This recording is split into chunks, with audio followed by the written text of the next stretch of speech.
Processing. Processing. Hello, everybody. Ben Crawshaw here. I hope you're having an incredible day today. I'm hanging out with Gavin Adams. Gavin, I don't know if you're on this side, if you know, Yeah. you could reach over and shake hands there. Gavin, how are you doing today? Hey, Ben, I'm great, man. How are you? I'm doing great. It looks like you're sitting in some sort of comfortable chair. I'm sitting over here on the floor in my father-in-law's house. Yeah. And, I clear off this dresser, but I just wanted to show, one artifact that was there. Not sure what this is, but, I think you should not clear that off is what you should do. Right. That's the cool thing about this is that, here we are in our homes, offices, living rooms, father-in-law's houses. It's technology. It allows us to have, basically breakouts online for free. People are in their pajamas or, you guys are traveling around, hopefully not driving. But, Gavin, we also know that anytime technology is involved, things can go wrong. We've experienced it before. So we want you guys to just jump in, let us know that you can see us and hear us clearly. So maybe your way of doing that will just be to jump on and tell us where you're from and say hi. And that way, Gavin and I can try to figure out all the acronyms for states and countries around the world and figure out, what's Missouri, and what's the Michigan acronym when it comes to, the Postal Service. Gavin, you probably know that. You're smarter than me. I don't know about the Postal Service acronyms, but Texas is coming in strong, which is good. Yeah. So, Dan 1 PR, which I'm assuming is Puerto Rico. Yes. Yeah, that's my guess. It's moving fast to Greenville, South Carolina. I did see Slovakia, I think, which is great. That's awesome. Michael from London. Hello, Michael from London. That's awesome. Thank you for joining us. Northwest Arkansas. I don't believe I've ever been to Northwest Arkansas, but I bet it would I hear it's beautiful, Ben. I hear it's beautiful. Yeah, seriously. Yeah. So let's see. MA. All right. So where would that be? Is that Massachusetts? Is that Maine? Maine. I don't know. I'm just guessing. I told you I was bad at this. Yeah. But Sydney, Australia is where I would like to visit. That sounds great. Absolutely. So if you guys have any technology issues along the way, things seem to be pretty good on our end right now. But again, things can go south at any point. But if you're having issues on your end, you could try to refresh. You may be in a place where you don't have great internet service. That's totally fine. We're going to send a replay out. We'll send a copy of all the notes to make sure you don't miss anything. And we'll give you a little bit of time here if you need to, find another place where maybe the internet is moving a little faster. But if it's slow or choppy or frozen, right now things look good on our end. So that may be an internet issue on your end. All right. So Gavin, people are still typing in fast. Alberta, that's awesome. Michael in Atlanta, that's right around the corner from me. Sir, Louisville, Kentucky, which is also a beautiful place. So Jim, clarify for us, MA ME equals Maine. See, I wish there was like a legend like this every time we did a webinar. That would be so helpful. Invite Jim on every time. I know, Jim. We need your help. Someone here from Montezuma, Iowa, and that's a place I have not been. I love that city name, though. It seems like it would be really, really awesome. It does seem really awesome. So here's what Gavin and I know, because we've been in the church world for a long time, is that it's the work is never ending. That it's not one of those jobs where you come home at the end of the day and you're like, oh, you know what? I got all my work done for the day. No, as my dad grew up as a pastor's kid, my dad calls it the people business. And when you're in the people business, work is never over. Now, you should create some margin, have some breaks. We're going to talk about some of that today. But I know that even if you're ready for Sunday sermon, and even if you've had your budget meetings, we know there's still pastoral counseling, volunteer recruitment and development, staff meetings, and just the pressures of general life. So you guys also have families, and we understand that. So we want to be respectful of your time. So we're going to be together for a little bit under an hour, and then you guys go back and be with your families, back to work, all the stuff that you need to do. So again, I appreciate you guys jumping in. Let us know if you're having trouble seeing things or hearing things.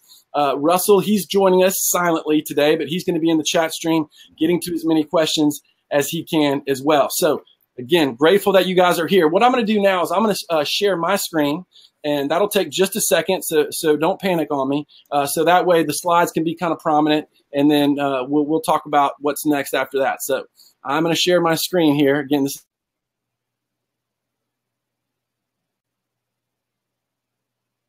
screen, and we are going to play from the start. So Gavin, can you see me and hear me? Yeah, I can see myself in the bottom, and I can see the slides. Looks good. Well, that's awesome. I can't see you from where I am, so that's not good for me, but I can see the full screen. I'm just glad you can see everything and hear everything. And so what we're going to do today is I'm going to talk, do a little introductory work here. Gavin's going to jump in. I'll tell you what we're going to talk about in a minute. Then I'll close this, and we'll talk at the end. And throughout the time, we'll have some questions and answers. And I'll be navigating the slides from here. So, Gavin, you just let me know if I get going too fast or too slow. But today, Gavin's going to be talking about sermon systems that save your schedule. That's a lot of alliteration there, but we know this is probably something that all of you immediately feel when we talk about. You're thinking about your schedule, and then you're thinking about sermon preparation. And man, I wish there were some systems to help all of that, which in turn would help my schedule. Hopefully we're going to give you 1 or 2 or 3 things today that you can walk away from and just put into practice immediately, make an immediate difference. My name is Ben Crawshaw. I work with content at the Rocket Company. And really what I love to do is just learn from churches. And churches have some things they're doing well, some things they could work on. Other churches have different strengths and weaknesses, taking strengths from one church, sharing it with another church, so that hopefully we're all benefiting and learning from each other. So I really like to curate content from what you guys are doing. I've been in ministry since 1998. I love small churches. Now, we all, Gavin, have different definitions of a small church, right? Yep, absolutely. For some people, 50 people, that's humongous. For some of you, that's a tiny church. But I grew up in a small church. My dad's a pastor of a small church. My first ministry job was in a small church. I love small churches in the way that they have to be creative and that they have to utilize volunteers. So we can't make the budget or staff excuse. We just have to figure it out. And it's amazing to watch small churches work together. And I just love helping church leaders hopefully move forward. Now, as you've already seen, and we've already seen all the places around the world you guys are from, which, by the way, that's awesome. And we're so just grateful and appreciative wherever you are that you would spend time with us today. So you can jump in with questions or comments. So if you miss a point, if you have a follow-up question to something Gavin's talking about, or if somebody else asks a question and you say, hey, we've experienced that. Here's something that we've learned in that process. We'd love for this to be a dialogue, not a monologue. So jump in, and then we'll get to as many of those as we can along the way. And there'll be some moments where I read some questions that you guys have submitted to Gavin. So as he jumps into his content, if you have questions, go ahead and write those down. And then we'll send you a replay of the webinar and a copy of the notes. So we'll make sure that you don't miss any of the content that we're talking about. Now, before we talk about sermon systems, I want you to see the early offer today because it's good during this webinar only. So as long as you hear the sound of our voice, this offer will be good. So I want to make sure I talk about it up front so that you can take advantage of it. It's the Good Life Sermon Series. So we're introducing a 4-week series called The Good Life.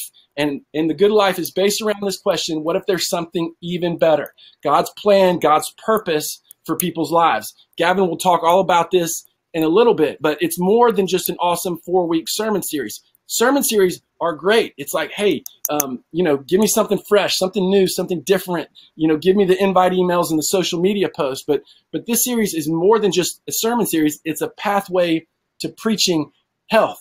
And what I mean by that is once you implement this series into your preaching calendar, you'll be 4 weeks ahead. But not only that, you'll have a template for staying ahead. So as you utilize this series, you're also going to be learning systems that help your sermon preparation. So it's like getting fish and learning how to fish at the same time. It's a both and. And that's the amazing part about this series.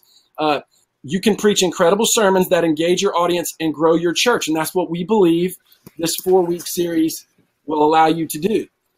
All the while saving 16 to 20 hours a week, which is amazing. This just what would you do with that time and not neglecting your other ministry responsibilities. So in essence, this series could give you some time, some breathing room to recruit some volunteers, to meet with your staff, to have some more rest time, to plan your ministry preaching calendar out further, just giving you some time back that you spend just trying to grind it out. The sermon prep process, we all know how difficult that can be. Now, normally the Good Life, $349, but as I said, while we're talking about up front for this webinar only, $247. So that's $102 off for this webinar with Gavin and I. So we're going to put a link in the chat stream. If you want to click on that link, It'll take you directly to all the steps that you need to get take advantage of that. Or you can type in that really, really long URL, open a separate tab and type that in. But I suggest just looking for a link in the chat stream, clicking on that. That'll take you there to an order form, step by step, everything you need to take advantage of the good life. And we'll tell you more about that series in just a little bit.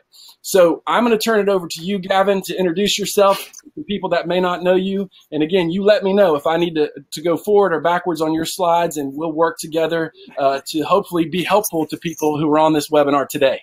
Yeah, that sounds great, Ben. Thanks so much. And man, I'm with you on that. I've been a part of smaller churches. I've been a part of a larger church that I'm in now. And the one thing I learned, though, and I'm sure we all can appreciate this, whether you're in a large church, small church, medium church, it really doesn't matter. The resource constraints, the time constraints, it's all the same. In fact, when I was kind of getting started in ministry, I came out of the marketplace to become a pastor, and after a few years became a lead pastor of where I am now, is at Woodstock City Church in kind of northwest Atlanta. And I'll tell you, I had some good friends that had much bigger churches, and my first Sunday here at this church, we had 400 people, and we had $400 in the bank. And 400 people actually is not too bad, but $400 in the bank was quite a problem. And so the reality is that there's just limited resources. I remember looking at my friends who had a little bit more resources, a little more people, a little more money. And I even said out loud one day to one of them, man, I can't imagine how much easier it would be if we could just be a little bigger, a little more healthy, a little more resourced. And I'll never forget his answer. He said, it doesn't really matter how big you get. It's always complicated. In fact, he said, the bigger our church has gotten, the more complicated it's gotten and the more difficult it has been.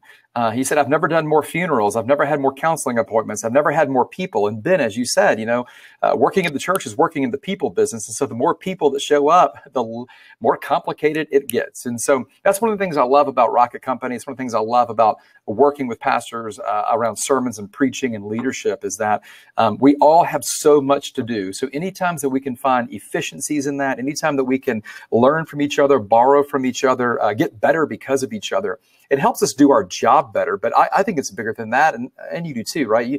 It moves the kingdom forward. And that's the thing that I love so much about what Rocket is able to do. So I told you a little bit about our church.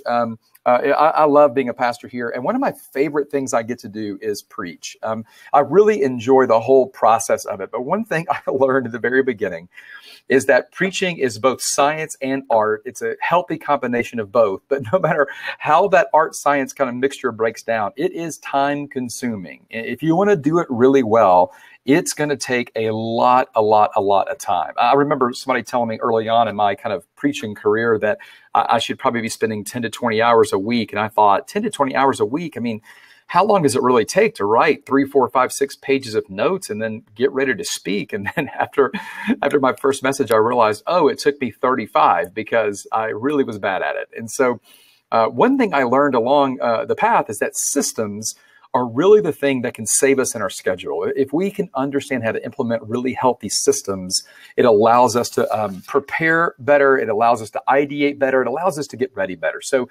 like if you think about all the things that it takes to preach well, to prepare a sermon, I mean, think about all the things that go into it. I mean, you have to ideate, you have to study, you have to write. In my case, and probably yours, you rewrite, you rewrite, you rewrite. There's this kind of internalization process. There's a rehearsing process. And even if you don't struggle, I mean, even if you don't speak every week, I mean, your calendar is so difficult to fit all of these things in. But as I said, I really do believe that having a version of systems can help you do that. So here's the 3 systems I'd love for us to kind of talk about during our time today. And I'd love for you to ask us many questions about this as well. I don't really feel like I've cornered the market on any of this by any stretch, but I do feel like what I have learned over the course of about a decade of preaching is that these 3 specific systems are the things that have allowed me to create way more margin in my calendar and at the same time prepare, write, create, and then communicate just infinitely better sermons than I did a decade ago. So the 3 systems, idea systems, content systems, and preparation systems. Again, systems, though, are what really create space that allow us to, kind of lead at a much better pace. And so let's talk about idea systems first. Really, ideas are everywhere. You don't need me to tell you that. None of you are writing that down. I mean, there are ideas everywhere. It's easy to find ideas. I think part of the secret, though, is understanding how to develop a system to collect ideas. Now, there are so many ways to do this. Let me just tell you how I do it. But again, this is not the right way to do it. This is just kind of my way to do it. I love using Evernote. If you use Evernote online or maybe through your phone, it's such a great resource for collecting information and notes. I love leveraging Evernote to capture ideas. And when I say ideas are everywhere, I really do mean they're everywhere. I find ideas, I feel like constantly in several different places. Obviously, we find them in Scripture. We should definitely use the Word to get a word, right? I mean, we should oftentimes start there. But I mean, the Bible is full of ideas. The entire thing is full of ideas that we can pull from. Every time I read the Bible, I feel like God constantly illuminates a sentence or a statement or a paragraph or an idea that sparks an idea. And I love to take that idea, put it in Evernote, and begin taking some high-level bulleted notes around what it could be one day in the future. I get ideas from books. I love reading. So obviously we read the Bible, but gosh, there are so many incredible books. And in fact, some of the best ideas I've ever gotten for sermons or sermon series have not come from Christian books. They've come from secular books, leadership books, or relationship books. In fact, the more books I read outside of just the Christian kind of circle, I think the better preacher I am, because I have a better idea of what the world around me, and really, honestly, the people who are attending our church on Sundays are probably thinking, probably struggling with. If it was able to be published, there was a market for it. So if there's a market for it, we can probably preach to it. So books are a great way to get ideas. Obviously from felt needs, I bet like you, every time I talk to somebody in a more of a counseling kind of way, I feel like I take notes at the end of it about how we can help them. But at the same time, I'm pulling up Evernote thinking, how could we create content that would be helpful for people like this? Obviously not using them or their names or even their story, but the gist of what they're struggling with. How can we use that as to kind of spark an idea? In my own personal life, there are things that spark ideas, even just the tensions that I deal with in life. I've got 4 children. There's plenty of ideas that come from that. I've been married for just over 22 years. Oh man, we have learned so much about how not to be married and then eventually how to do it better. There are so many ideas about relationships and marriage and parenting that just come from my own life. I mentioned that I came out of the marketplace. So many ideas on how to work well. What is it like to finish well in a career or in a job or in a role? What does it look like to kind of bring God to the office? I got to do all those things, and really it just created ideas for me now. Now, the last one, and this is one of my favorite ones. I love getting ideas from keywords. I find all the time I will bump into a word that just sparks an idea. And words are so powerful. I think God gave us words for that reason. I mean, not just to communicate, but they are powerful. And there are certain words that just elicit emotion or elicit attention that needs to be dealt with. Well, I think looking even at keywords. In fact, if I were to show you my Evernote right now, you would scan through. I looked earlier today. Right now, there are about 200 ideas for messages or for series in Evernote right now. Now, here's the secret though, right? There are 200 ideas in there, but how do we know if the ideas are good ideas or if they're just ideas? So in fact, if we start thinking about how to separate good ideas from kind of mediocre ideas, here's what I would say. And Ben, on the next slide, I think it can give us a hint here that good ideas do one of 3 things. They either solve a problem, they answer a question, or they unveil a mystery. Think about that for a minute. There are a lot of ideas. It's easy to probably find ideas. It's harder to separate great ideas from just average, mediocre ideas. So when you think about the ideas that you're considering for messages or for sermons, starting with a great idea is a part of the system that allows us to start saving time. So if you have an idea that is not solving a problem, if it's not answering a question, or if it's not kind of unveiling a mystery, it's really not that great of an idea. And the reason I say that is because the people who are going to hear you eventually preach that idea probably don't really care much about it. That may sound a little too bold, but if you're not solving a problem, if you're not answering a question or unveiling a mystery, well, we're really just giving them information. And information doesn't really help. In fact, my friend Andy Stanley says this, that information without application is kind of like paint in a can. paint in a can isn't really that helpful. It's only when it's applied that it makes a difference. And so when we think about solving problems, answering questions, or unveiling a mystery, that really is what makes an idea become a great idea. Now, with that in mind, when we think more about kind of these idea systems, good ideas, they don't really have to be your ideas. I used to fall into this trap all the time that ideas had to be original to me. And if I heard something from someone else, I couldn't use it in any way, shape, or form. Now, I think there's a little bit of truth to that. I think if we borrow ideas from somebody else, like a quote, we should give them credit. But I will tell you this, borrowing ideas is one of the best ways to save time when we are trying to develop content on our own. In fact, we could probably say it this way, almost every idea is a borrowed idea. If I think back about the list of things that I gave you where I find ideas, well, every time I take something biblical to create an idea, that's a borrowed idea. I may be borrowing it from Paul or Matthew or Malachi, but it's still an idea being borrowed from someone else. And so I like borrowing ideas. I don't feel like we should ever feel the need to reinvent the wheel all the time if there are incredible wheels laying around that no one in our church has probably heard. I do think that the key, though, is to give people credit when we do that. I don't think it's great to steal quotes or steal ideas without at least giving somebody credit for it. But at the same time, borrow ideas and make them your own. Borrow statements and just give somebody credit. In fact, this is a huge thing that the Rocket Company is able to provide. I love the fact that we get to leverage messages and leverage sermon series and ideas that you can borrow, you can make it your own, and you can leverage it in your own way as your idea. We're just kind of getting you started and giving you everything you need to save all that time. So again, borrowing ideas isn't really a problem. In fact, I think we should do that. So when you think about how to save time with idea systems, and Ben, this next slide, idea systems really help save us time because they identify great ideas for us, and then we're able to save them simply. In fact, if you just implemented new idea systems, it would save you so much time. And the reason I know that is because I have spent a lot of time writing messages off of bad ideas, and I didn't realize it was a bad idea until Friday afternoon. And that's a little too late. So I would love for you to consider how you can incorporate idea systems to help your ideas be better and know they're great before you even get started. That's a really, really great way to save time. Now, the second system we're talking about is content systems. Or sorry, do you want to do some Q&A real quick, Ben? Yeah, Gavin, let's jump in with one question, and then we'll keep moving. So yeah, sure. So specifically, when you're thinking about idea collection for sermons, there's illustrations, you have like opening, like humorous stories, like first 5 minute stuff. You have more emotional stuff, and then you have categories. This would be good for a family, a series on marriage or a series on families. While this is a good illustration that talks about faith. So in Evernote, do you have a way of separating and categorizing those things? Yeah, that's a really great question, Ben. I do.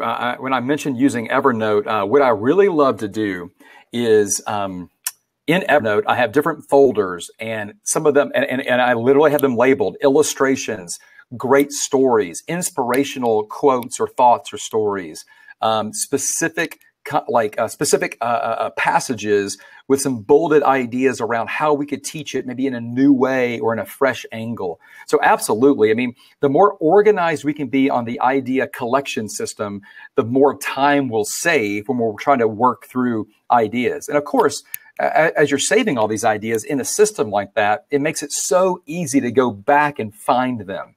That's the beauty of Evernote. It's so searchable, but it allows you to organize it in a really powerful way. Again, that saves a lot of time. That's awesome. Okay. Jonathan asked this question. How do you filter between good ideas and great ideas?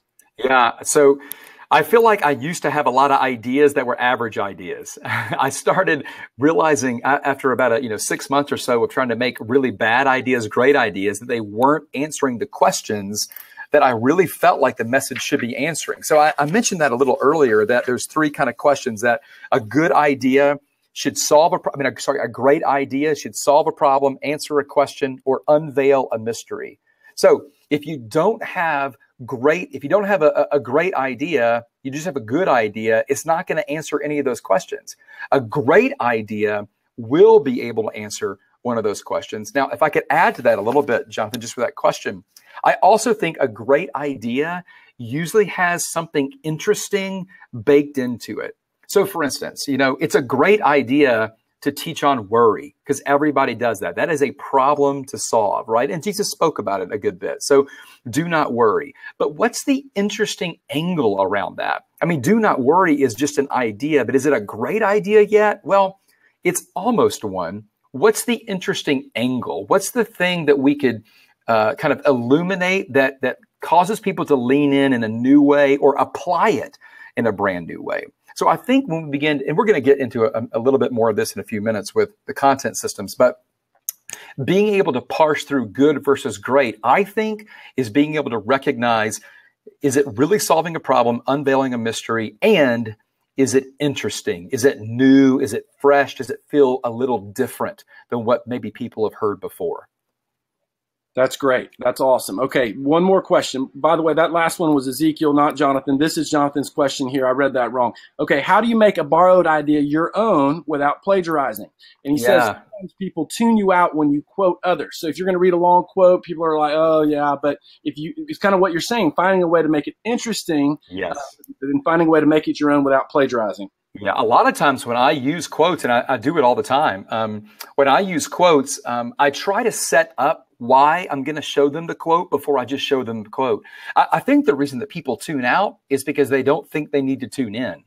So if I can encourage people to lean in before I show them what they're leaning into, they often stay tuned in. Now, again, if I'm going to read 6 minutes of a quote, yeah, good luck. Nobody's going to be interested in that. But if I'm going to read a couple of sentences, here's what I will do all the time. Jonathan, I think you asked that, right? Like, Jonathan, I will literally say to the crowd, hey, I want to show you something that I read in this book by, name an author. And when I read it, it caused me to stop in my tracks and really think about the implications of worry or whatever the topic is. In fact, I want to show it to you right now. Now, at that point, the vast majority of the room is, okay, I'm willing to lean in and listen to that. So we gave the guy credit, right? We said who the quote was from. We named the author. Sometimes we'll even say, hey, you should pick up his book. That quote's on page 184. But if we set it up correctly, and honestly, that's a little bit of a secret for any sort of communication. If you set things up the right way, people will lean in, because if you set it up well, they're going to want to hear the mystery that you're going to solve or the tension that you're going to alleviate. That's awesome. Gavin, let's keep rolling. We'll come back to some more questions in a little bit. Yeah, that sounds great. So content systems, second part of the systems. So here's the thing about content systems. Great content, it's more than just an exercise of exegesis or hermeneutics, right? Like, great content really has to be true, it has to be insightful, but it also has to be helpful. In fact, if I look at those three things, if I'm missing one of those, I would argue I don't really have great content. So when I start thinking about how to develop a system that ensures the message is going to be true, insightful, and helpful, it's way bigger than what we learned in seminary, right? It has a lot more to do with understanding a system that allows us to figure that out. So I always start by asking great questions. In fact, these are the three questions I ask as I am developing every single message. In fact, I'm preaching this Sunday. I've got a few weeks coming up right now, 3 weeks in a row, on generosity. And I started preparing this message that I'm doing this Sunday out of an idea that I had several months ago. And I started by asking these three questions. What's the one thing I want them to know? What do I want them to do? Remember, application is what matters. And then how can I help them remember? Let me talk about each of those really quick. So what's the one thing I want them to know? I love that question because I think for me, and maybe this is just my issue, but I can find myself being so intrigued by an idea that I come up with 13 things that I want people to know. But the reality is that people can't really remember more than one thing anyway. In fact, if I used to want to teach like more 3-point kind of stuff, and I realized quickly that in a 3-point message, at least for me, I would spend so much time on point 1, I would save point 3 because it was the most important point. But by the time I got to it, I'd run out of time and I had to blow through it, and no one remembered anything and nobody could do anything with it. So when I began thinking more about what's the one thing I want them to know, here's what it did. It simplified the process, and it allowed me to start saving a lot of time. Because in fact, on the top of messages, I will even write those questions and answer it before I start developing the content. What's the one thing I want them to know? And here's what it does is I'm developing the content, kind of like a journey or a pathway that I'm walking our listeners through. When I think about that question, as I'm going down this journey, I constantly refer back to that question, and it keeps me on track. Now, if you've ever written a message and realized that at the end you've lost your way, you've also lost a lot of time. So for me, this question keeps me from losing time. It also keeps me on track, which in the end provides a way better message. So what's the one thing I want them to know? The second one, what do I want them to do? Again, application is the goal, not just information. And so if I want to finish a message, I never want to finish a message without knowing exactly how to answer question 2. And if I can answer question 2 before I start writing, it actually begins to lead me to answer it as I write, which is a good time saver. At the same time, it ensures that our listeners can do something with it. And of course, the last one, how can I help them remember it? Sometimes I can figure that out early on. I have learned for me often that comes as I write. But here's the thing I love about the question. Even if I don't know the answer yet, as I'm writing the content, that question is in the back of my mind, which causes me to think about it as I write. And oftentimes, and we can blame the Holy Spirit if we want, I'm sure you've experienced that. There are so many times where I'm writing and all of a sudden I'll think of oh my gosh, this is the perfect way to help them remember it. Sometimes it's an illustration, sometimes it's on stage, sometimes it's a prop. Sometimes it may just be a really memorable statement. But oftentimes that comes as I'm writing. But if I know that question is sitting up there, it helps me think about it as I'm writing. So those 3 things I think are huge, huge time savers. Now, the other part of the content kind of system for me is using an outline really as a journey. I'm sure we all write in some way, whether it's pure outlines or whether it's a pure journey or a bulleted list or whatever it may be, or maybe even a manuscript. For me, I don't really manuscript a lot of stuff. I found that when I manuscripted, I became a little more robotic as I communicated it. And so it took a little bit of my personality away. So now what I try to do is do almost like a mini manuscript that is in a outline journey. That's kind of what I do. And for me, this one system, if I could just tell you to do one thing and one thing only, it would be this. I mentioned earlier that I think preaching is part art, part science. This is part of the science behind it. What I learned early on is that every message that I loved from other people had some amount of a flow and journey to it. And when I began to break it apart a little bit more, you begin to see that there are some clear sections in this journey. There's always an introduction. There's always some amount of tension. There's, of course, a truth piece, an application, because that's what it's about. And then we land the plane. We conclude it in some way. Now, if I can for a minute, let me elaborate a little bit on each of those. The purpose of the introduction is primarily to connect you to the topic, to the audience. So I don't use the introduction a lot to rehash what I did last week. I don't use the introduction to, talk about something that's random. I don't use the introduction to just tell funny stories that have nothing to do with where we're going. I really love the introduction to be something that I can leverage that will connect me to the topic so that the people in the room can be connected to me through that topic. Now, if we have a great idea, the topic is probably connecting to them in some way already. So if I can show them that I'm connected to it as well, what we just did is begin to break down some of the barriers between us on a stage and the people sitting in rows. So that introduction is really important. The tension part is the part that was the hardest for me to learn. But I think it may sound a little sacrilegious to say it's the most important part compared to truth. Obviously, truth's important. But here's what I know. If we don't create a tension for people to lean in and listen, they're never going to pay attention. I mean, it's kind of like trying to teach a 4-year-old how to change a car tire, right? It's just not relevant for them. And there's no way I could create tension for them to learn that. So when I think about tension for me, I think about how could I encourage people through the idea to lean in because I'm about to unveil the mystery. I'm about to solve their problem. I'm about to illuminate a truth that they didn't know would change their life. For instance, I mentioned this week, I'm speaking about generosity. In this week's message, in the tension portion of my outline this week, I am specifically asking people, what if your awareness is what's causing your discontentment? And what if your discontentment is creating an appetite for more? And now you found yourself with a lot of great stuff and a lot of debt, and you're no more happy than you ever were. So leaning into that felt need, leaning into that tension, and the goal being to get them on the edge of their seat to say, okay, you're right. Tell me how to solve that. That's what I love to do in that tension moment. Sometimes that moment can last for one sentence. I mean, sometimes tensions are really easy to elevate, especially if it's a felt need. If it's an unfelt need, sometimes it may take 3, 4, 5 minutes, and that's okay. I've spent 12 minutes or 15 minutes on a tension before, because if you can elevate it correctly, the rest of the journey flows so smoothly because everybody in the room wants to hear what you have to say.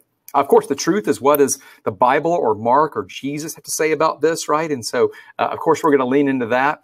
The application always follows the truth. Again, I don't want to tell people what to do with what they've heard until they feel the need to hear it. And so application is a huge part. And then, of course, the conclusion is something that's easy to miss. But we always want to land the plane well. We want to land the message well. This is where I love to pull some of those inspirational stories, or where I love to kind of, maybe you want to be a little manipulative, but kind of tug on a little bit of the emotions in this. We really want to cause people to not just understand what to do. Now we're wanting them to consider actually doing it. And we inspire them usually in that conclusion. So we could probably do an entire webinar just on outlines and journeys and things like that, but I don't want to take the whole hour on that. So next part, content systems really do help us save us time, though. And the reason the content system saves us time is because when we start with the end in mind and then we use a simple outline as a journey, it cuts our time dramatically. And so content systems are a huge part of saving time when we're trying to create great sermons. Now, last one, preparation systems. So we've done idea systems. We talked about content systems. Here's the last one, preparation systems. And this is a reality, right? It takes hard work to make things look easy. Somebody told me a long time ago, anytime you see somebody who looks like they can just do it really, really easily, it's probably because they have worked really, really hard on it. And I found that true in my life as well. Every time now someone says, man, it just feels like that's so easy for you, I go, oh, wow. Well, what you don't know is that I don't just work one day a week as a pastor. We work really hard to make things look easy. But having great preparation systems allows that hard work to happen much more quickly. In fact, you know this, right? That just because we're working a long time doesn't really mean we're working well or working smart. Preparation systems help us work smart, help us work efficiently. So therefore, it ends up looking easy, but you cut 10 hours away from the preparation. So on the next slide, we've got a few kind of systems for preparation. There are probably a lot more than this. These are the ones that I specifically try to work on myself. The first one I like to do is I really like to block and protect time. I learned a long time ago, and I think this may be universal. I know it is for me. It may be for all of us, that it's really difficult for me to focus on this journey that I want to take people on if people are walking in my office all day long. And so what I will do is block increments of time. And I think they have to be, for me, at least 2 hours. I love to block at least 2 hours of time, 4 if I can really figure it out, because I will get way more done in a 4-hour block than I would ever get done in 4 1-hour blocks. And so blocking and protecting that time is really, really critical. I'm sure all of us have a little bit of a different rhythm of our lives and our jobs. Some of you are night people, some of you are morning people. But however that rhythm plays for you and whatever your responsibilities at your church are, figuring out a way to block some time that works for you is really going to expedite the way that you're able to create great content.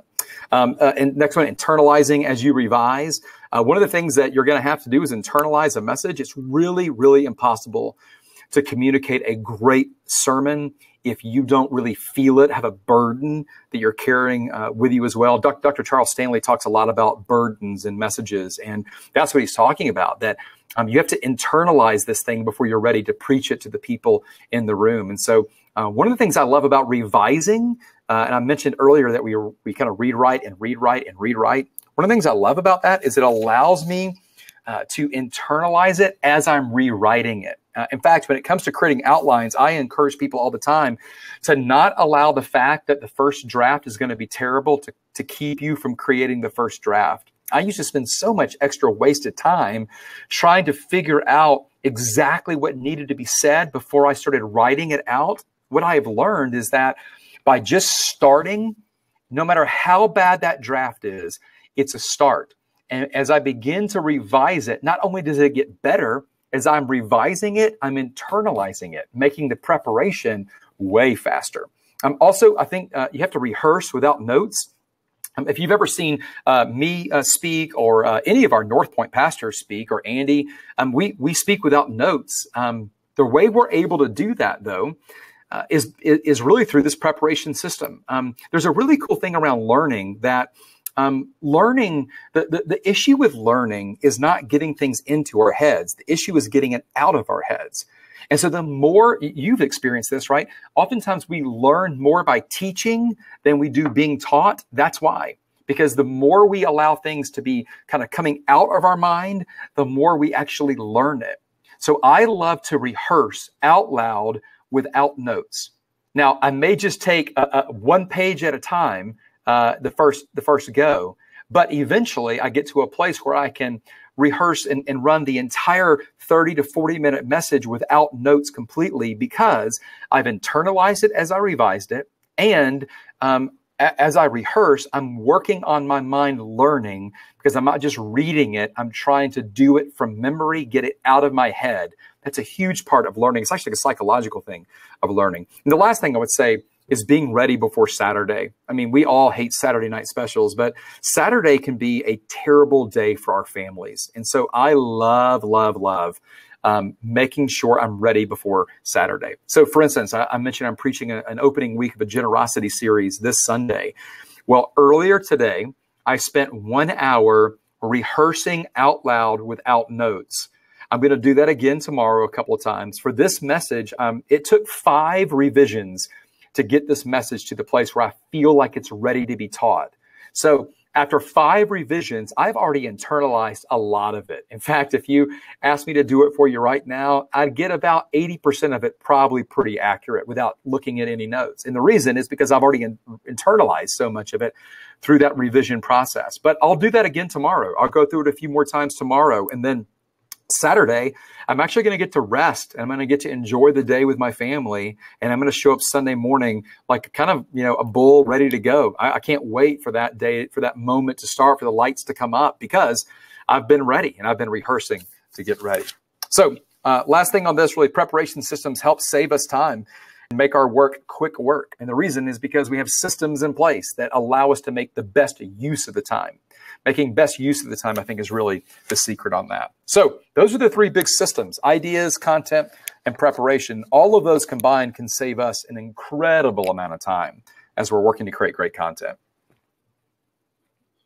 All right, Gavin, we got some great questions. Where do you rehearse out loud, and how often do you rehearse out loud? Yeah, I rehearse out loud every single time I speak. And I will tell you, when the very first kind of preaching experiences I had was in a middle school ministry. It was my first ministry job. We had 33 middle school kids coming. And I would spend time during the week and rehearse 4 or 5 times out loud a 23-minute message for 33 middle school students because I wanted to be ready. No matter what happened, I wanted to be ready for anything. Now, I'm a little bit better now than I was 10 plus, 12, 13 years ago. But I will tell you, even now, I will rehearse anywhere from 3 to 5 times out loud to make sure that it is internalized in me. And no matter what happens on Sunday, if the lights don't work, or if there's a crying baby, or nothing will throw you off if you have that thing internalized kind of in your heart. So yeah, I'll do it. And I like to do it. I mean, I think we all do it in different places. I saw somebody said that they do it in the shower. That's probably a good spot. I like to go in my basement. I'll just sit in my basement and do it. Our staff is off on Friday. I often will come into the office on Friday.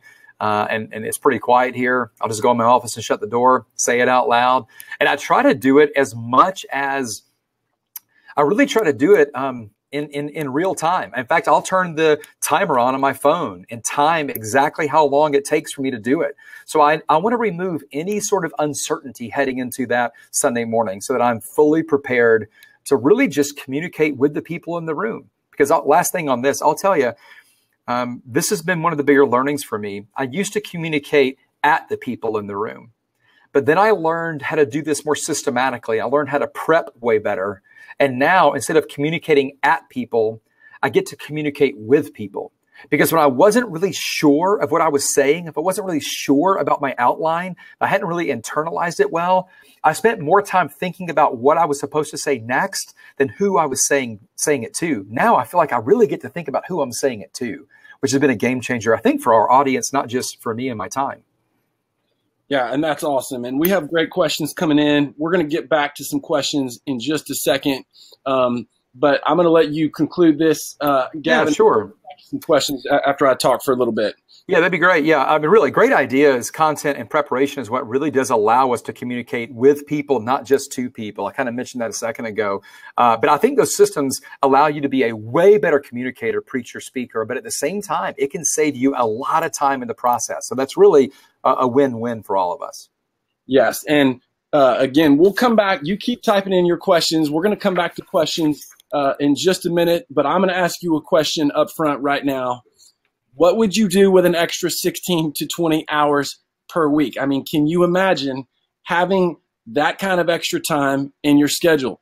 Would you spend time with your spouse or other people that you love? Would you exercise, read? Would you rest? Would you work on something that's been neglected, either in your personal life or your professional life, or in your physical life, your relational life, on and on? 16 to 20 hours that you could allocate elsewhere for your own personal health or for the development of yourself or people around you.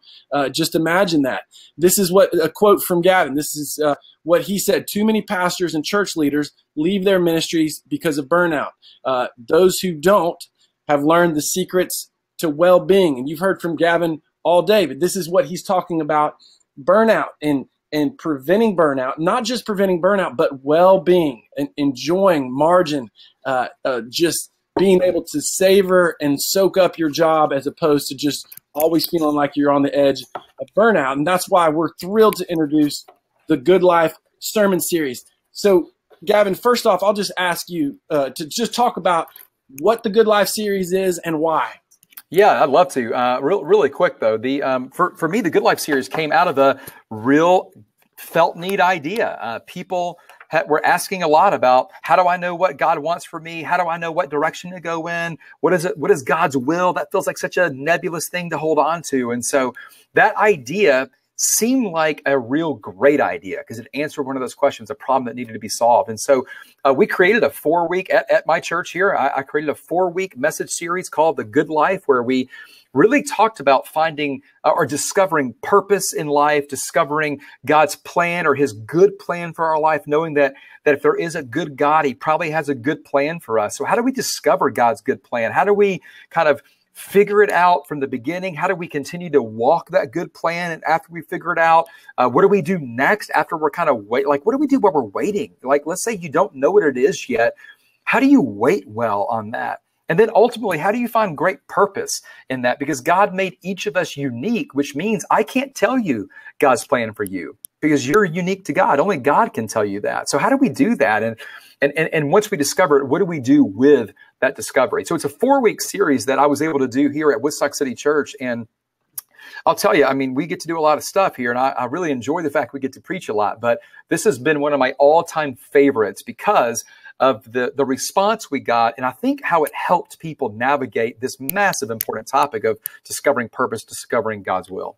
Now, it's interesting you say that, Gavin, because your church, 9,000 people plus, so you're not just talking to people in your community who are showing up interested in learning about God's plan for their life. You have outsiders, you have this church, missed church, not church for a long time. So you feel like this series also communicated to people who were on the edge or on the fringes.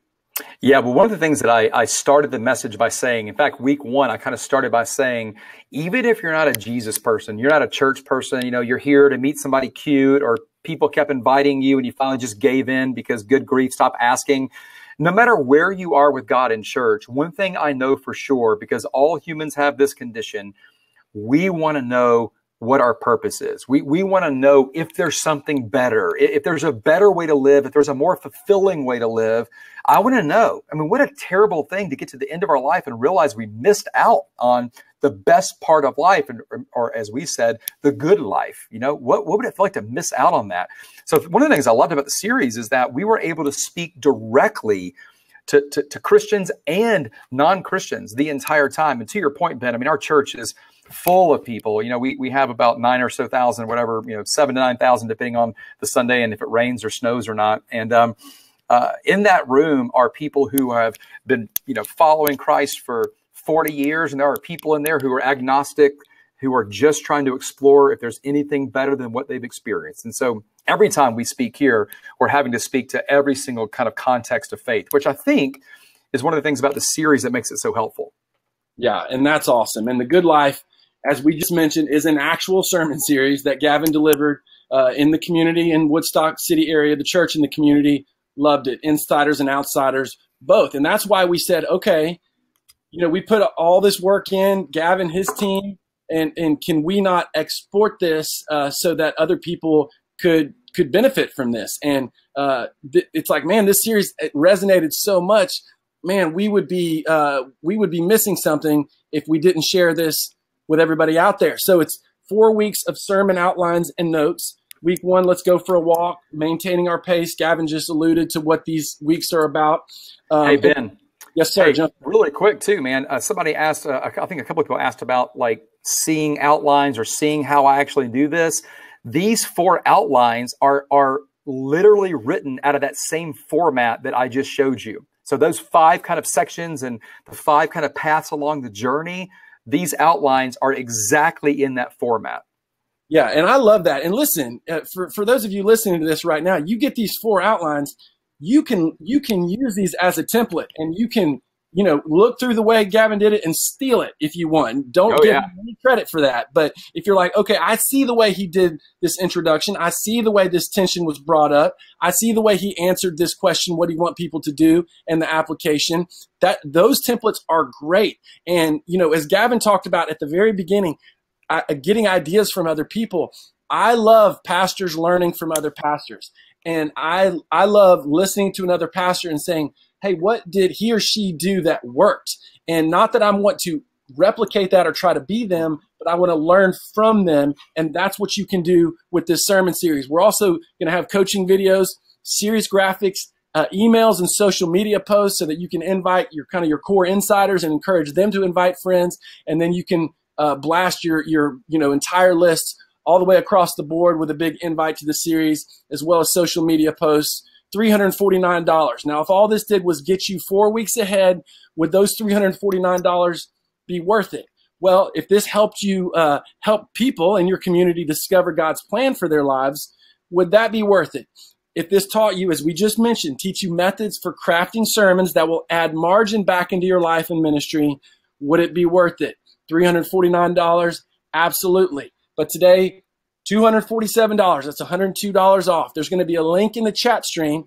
You click on that link, it'll walk you through step by step exactly how to order the Good Life sermon series, including the coaching videos, the sermon outlines, the social media posts, the invite emails, all of that. You'll get all of that instantly.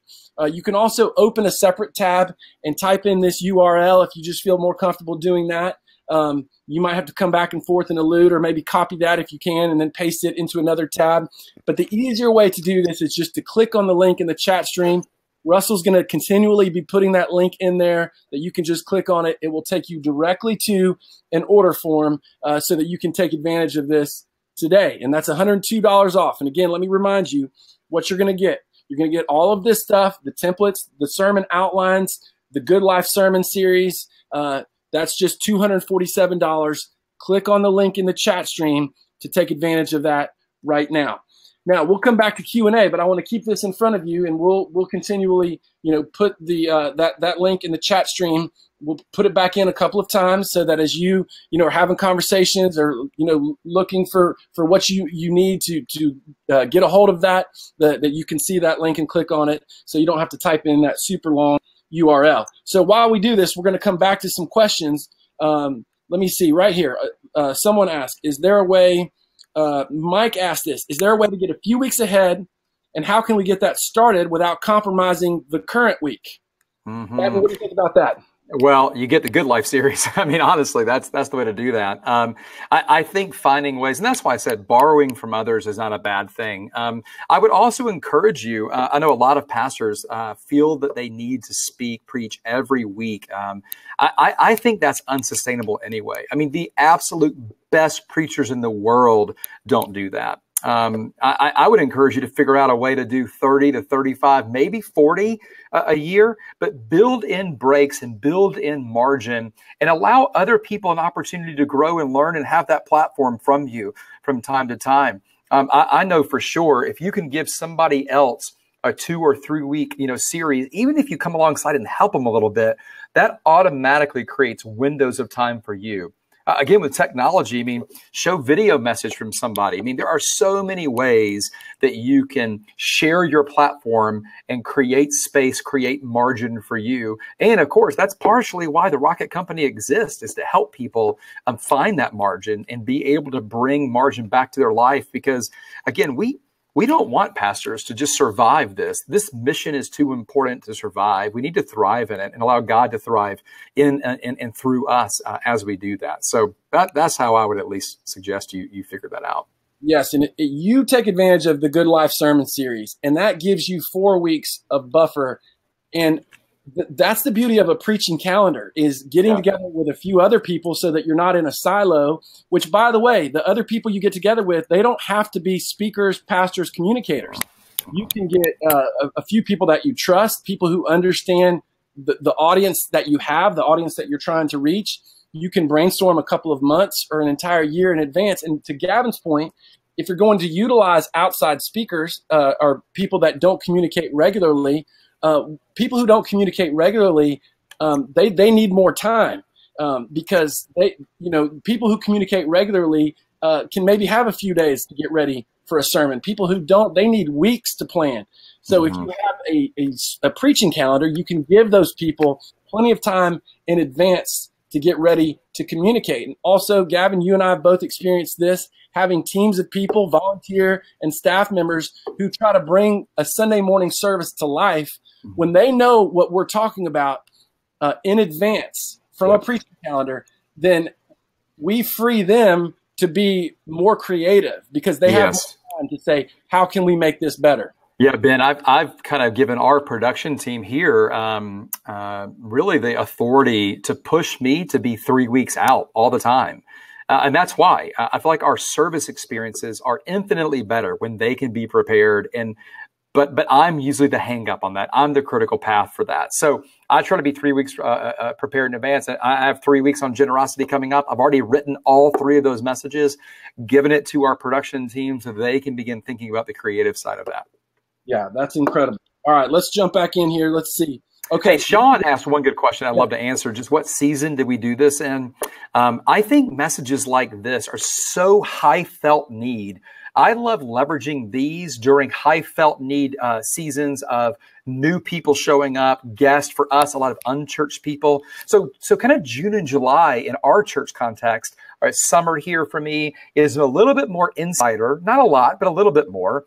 But school starts for us in August. And when school goes back, everybody comes back to church. So we leverage things like this in seasons like August or maybe even things like January. Those are both really kind of critical felt need. People are reflecting, they're coming back.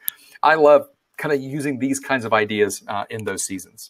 Yeah, that's awesome. So Jeff asked, how do you remember key phrases or quotes when memorizing? Yeah, that's really good. I feel like it was a little more difficult in the beginning. The more I worked on internalizing, though, and the more I was willing to actually rehearse out loud, the easier it got. And so for me, I'm what, 9, 10, 11 years into this now. In the very beginning, it wasn't that easy, In fact, in the very beginning, I used to have an iPad or notes up there with me, but it was more of a blanket. After a couple of years, I realized I was taking those notes up there. I was flipping pages over without even looking at the pages because I knew exactly where I was. I'll never forget the day I walked up there with nothing and I felt completely naked in front of the whole church. But I realized I didn't really need all the notes. I just needed to look at the people and communicate with them, not just at them. And so for me, rehearse until you feel like you've got that. Again, you don't have to memorize the whole thing. In fact, that's why I love the outline. And that's why even, with the Good Life series, the outlines that you get will give you the critical bullet points and the critical statements that I use in that series. And so I don't memorize a 30-minute monologue. What I try to memorize is stops along the journey and the key words and key phrases that I definitely want to use. That makes it way easier to memorize. One of the things I love that you said today, Gavin, when you talked about, I believe it was the preparation process, and point number 2, I don't remember it verbatim, but basically along the lines of, it's okay to just start with your draft and then you can edit along the way. Yes. And so for all of you perfectionists out there, this is a difficult line to learn how to cross. And I'm a perfectionist, and so this was the biggest hang up for me is every piece of this journey had to be perfect as I prepared round 1. And that's why now I love either getting ideas on paper. I love sitting down with a couple of other people and brainstorming some ideas or, some for the different pieces of the sermon, or taking advantage of outlines that other people have written and I've either purchased or that they've given me permission to use, because now I have the first draft done and I can begin editing, personalizing, internalizing. And one of the things I try to do, Gavin, is get my slides or CG or notes, whatever you call it in your world, to the appropriate person as soon as possible. Yes. So I'm going to send them my slides. These are my notes. This is what's going to be on the screen. Number 1, because I want to make those people happy, because you don't want those people to already not like you, right? Right. Yeah. And number 2, because now I have really kind of created a framework that I'm going to speak from, and I can begin editing, internalizing, transitioning. But if I'm up there without notes and I know I've sent those notes, those slides early, if I really get into trouble, I can just go to the next slide and it'll be like, right. Oh, yeah. And so it's a little bit of a safety net for those of you who feel like I can't just stand up there with nothing in my hands.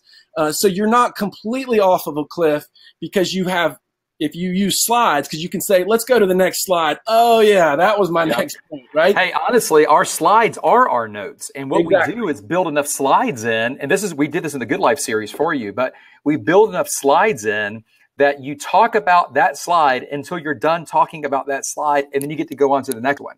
And so it looks seamless to the crowd, but the reality is you're kind of preaching with notes. It just looks like there aren't any notes. And so, hey, one more quick thing too, Ben, I thought of as you were saying, I will begin rehearsing with my outline, but I will transition tomorrow to just rehearsing with my slides. So that I'm using the slides as if it's kind of Sunday and I'm thinking through slide to slide now, not manuscript paragraph to paragraph. And so again, that's a part of that internalization, but it's a part of your mind learning as well. And for all of you listening, to Gavin's point here, it further reinforces how we have to start earlier, because the internalizing process can happen. Jeff Henderson says in a crock pot, not a microwave. And that crock pot can be warming up all week as you're driving around. Your kids are in the back on their tablets as you're sitting at your son's basketball or football practice. It's like it doesn't have to be all focused time, although as Gavin pointed, you have to block out and protect some time. But it can just be ruminating in your mind as you're moving throughout your week, and that it really just becomes a part of you. Well, that happens in a crock pot, not a microwave. Yeah, exactly. All right, let's see if we have any more, or Gavin, if you see any more questions. There was one I saw earlier where the 3 questions being answered. Someone wanted some examples. So maybe even not to put you on the spot, but your upcoming generosity series, or is there a place where you say, this is specifically how I answer the question, what do I want people to do? Yeah. Well, I'll tell you what, Can I just give you maybe one from the Good Life series? I've got that actually sitting here beside me. I can tell you exactly that question. Like, very first question, what's the one thing I want the audience to know? Well, for week 1, it's we all desire to know God's personal direction for our life. But discovering God's direction always begins with a personal connection. That's the one thing I wanted people to know, that we all want to know God's direction, but God's direction always follows a personal connection. That's what that one thing was. That's what that entire week's message was about. And so what's the one thing I want them to do? Over the next 7 days, I want them to deepen their connection with God by taking a first step in his direction, or to take their next best step in his relationship. That's what I wanted them to do. Now, of course, in the outline in the message, we gave them some specific ways to do that. But in that last question too, I can give you that. I mean, how can I help them remember it? For this message, I really had a statement that I kind of talked about a lot, and I said it over and over and over because repetition helps. The statement was, God's personal direction requires a personal connection. And I said it over and over and over again. And so, in fact, I still have people today who will come up to me and say, hey, that personal connection thing, that's really what launched the direction for me. And I'm like, oh yeah, that started with me answering a question as I was trying to write a message. Yeah, that's awesome. That's a great question, Gavin. That's a great answer. And hey, again, we want to be respectful of your time. It's my fault. I let us go a little bit long here. I said it would be an hour. It's been an hour and 5 minutes, but you can't ever trust a preacher to end on time, right? I know you guys have a lot going on, but again, the link will be put in the chat stream, and you guys, if you need to, take a picture of this URL, screenshot it, email it or text it to yourself if there's people you need to have conversations with to come back around and make this order, or you can jump in by clicking on that link in the chat stream. It'll walk you through step by step how to get the Good Life sermon series today. We'll send a replay of the notes. Make sure you guys have everything that you need. Any more questions, you can go to help, HELP, at therocketcompany.com. We'll respond any questions that you may have. Gavin, I appreciate your time. Thank you for investing into us today. Absolutely, Ben. Thank you so much. I love the local church. I love working with pastors. I love being a pastor. And so I feel like we're kind of in this thing together. And so let's be in it together. Yeah, that's awesome. And again, I appreciate all of you taking time out of your busy schedules, and we can't wait to see you at the next Rocket Company webinar. Take care. Thanks.